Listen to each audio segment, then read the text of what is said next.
Crônicas do Amanhecer, por Feijão Centro Espírita Allan Kardec de Balneário Gaivota, 19 de novembro de 2020. Curva da Felicidade revela que brasileiros são mais felizes depois dos 40 anos. Parte 2. Rio de Janeiro. Centro. Bairro de Santa Teresa. 3 foliões estão nos pontos-chave da Curva da Felicidade: Mateus, 21 anos, Hugo, 42 anos e Vera, 55 anos. Essa curva é estudada desde o começo do século.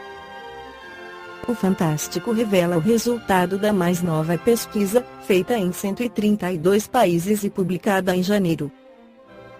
O Brasil está na lista. O que ela mostra é que estamos no auge da felicidade por volta dos 20 anos, quando o mundo tem cheiro de novo. Mas a vida adulta é cheia de frustrações, e ali pelos 47, 48 anos a pessoa nunca se sentiu tão por baixo. A boa notícia é que também existe a hora de uma virada. Pouco a pouco uma outra felicidade se apresenta. Envelhecer é bom. O trabalho é dirigido pelo economista David Blanchflower, da Universidade de Dartmouth, nos Estados Unidos, onde as respostas são compiladas. A curva é um padrão que se repete entre países mais e menos desenvolvidos. Confira as fases da curva da felicidade, de acordo com a pesquisa. Fase 1: a entrada no mundo adulto. É o tempo dos possíveis. O tempo em que você pensa que tudo ou quase tudo é possível. Fase 2: qual é a real? É o momento em que esse campo do possível realmente fecha. Surge uma plena vontade de fazer as coisas que a gente está fazendo. É isso que começa a faltar depois de anos de rotina. Fase 3: o impulso de volta. Eu sei que não quero para o meu futuro que eu vivi até agora. Não por não ter sido bom, mas, segundo o estudo americano, essa virada, no Brasil, acontece por volta dos 40 anos, abaixo da média mundial. A curva da felicidade é um padrão médio, não é uma regra. A pesquisa foi ampla e séria, mas o resultado não é uma camisa de força. Idade não é condenação. É que individualmente cada um de nós é o principal responsável pela nossa felicidade. E a qualquer momento as coisas podem melhorar. Voltamos ao tema da crônica anterior, trazendo mais um esclarecimento dos Espíritos. Allan Kardec, no Livro dos Espíritos 933. Se é o homem, em geral, o artífice dos seus sofrimentos materiais, sê-lo-á também dos sofrimentos morais. Mais ainda, pois os sofrimentos materiais são, às vezes, independentes da vontade, enquanto o orgulho ferido, a ambição frustrada, a ansiedade da avareza, a inveja, o ciúme, todas as paixões, enfim, constituem torturas da alma. Inveja e ciúme, felizes os que não conhecem esses dois vermes vorazes. Com a inveja e o ciúme, não há calma, não há repouso possível. Para aquele que sofre desses males, os objetos da sua cobiça, do seu ódio e do seu despeito, se erguem diante dele como fantasmas que não o deixam em paz e o perseguem até no sono. O invejoso e o ciumento vivem num estado de febre contínua. É essa uma situação desejável? Não compreendeis que, com essas paixões, o homem cria para si mesmo suplícios voluntários e que a terra se transforma para ele num verdadeiro inferno? Comentário de Allan Kardec. Muitas expressões figuram energicamente os efeitos de algumas paixões. Diz-se estar inchado de orgulho, morrer de inveja, secar de ciúme ou de despeito, perder o apetite por ciúmes, etc. Esse quadro nos dá bem a verdade. Às vezes, o ciúme nem tem objeto determinado. Há pessoas que se mostram naturalmente ciumentas de todos os que se elevam, de todos os que saem da vulgaridade, mesmo quando não tenham no caso nenhum interesse direto, mas unicamente por não poderem atingir o mesmo plano. Tudo aquilo que parece acima do horizonte comum as ofusca, e, se formassem a maioria da sociedade, tudo desejariam rebaixar ao seu próprio nível. temos nestes casos o ciúme aliado à mediocridade. O homem é infeliz, geralmente, pela importância que liga as coisas deste mundo. A vaidade, a ambição e a cupidez fracassadas o fazem infeliz.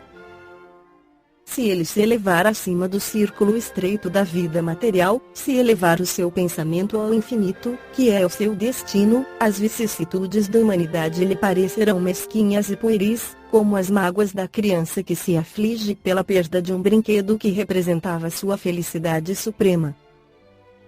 Aquele que só encontra felicidade na satisfação do orgulho e dos apetites grosseiros é infeliz quando não os pode satisfazer, enquanto o que não se interessa pelo supérfluo se sente feliz com aquilo que para os outros constituiria infortúnio.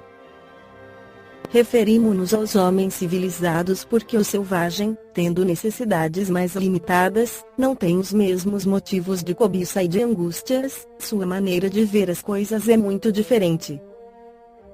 No estado de civilização, o homem pondera sua infelicidade, a analisa, e por isso é mais afetado por ela, mas pode também ponderar e analisar os seus meios de consolação. Esta consolação ele a encontra no sentimento cristão, que lhe dá a esperança de um futuro melhor, e no espiritismo, que lhe dá a certeza do futuro. O ser humano acredita que o sofrimento seja o contrário de felicidade e esquece que o sofrimento é parte do nosso aprendizado, pois ele é consequência dos nossos erros nas encarnações anteriores. Para chegarmos à felicidade temos que compreender que a reencarnação é uma das mais sábias leis do universo e apesar de conseguirmos alguns momentos de felicidade, ela ainda está distante, mas a cada dia como a cada reencarnação podemos dar alguns passos em direção da felicidade, como nos esclarece o Espírito Emmanuel, pela psicografia de Francisco Cândido Xavier no livro Fonte Viva. A própria natureza apresenta preciosas lições, nesse particular. Sucedem-se os anos com matemática precisão, mas os dias são sempre novos. Dispondo, assim, de 365 ocasiões de aprendizado e recomeço, anualmente, quantas oportunidades de renovação moral encontrará a criatura, no abençoado período de uma existência? Conserva do passado que for bom e justo, belo e nobre, mas não guardes do pretérito os detritos e as sombras, ainda mesmo quando mascarados de encantador revestimento.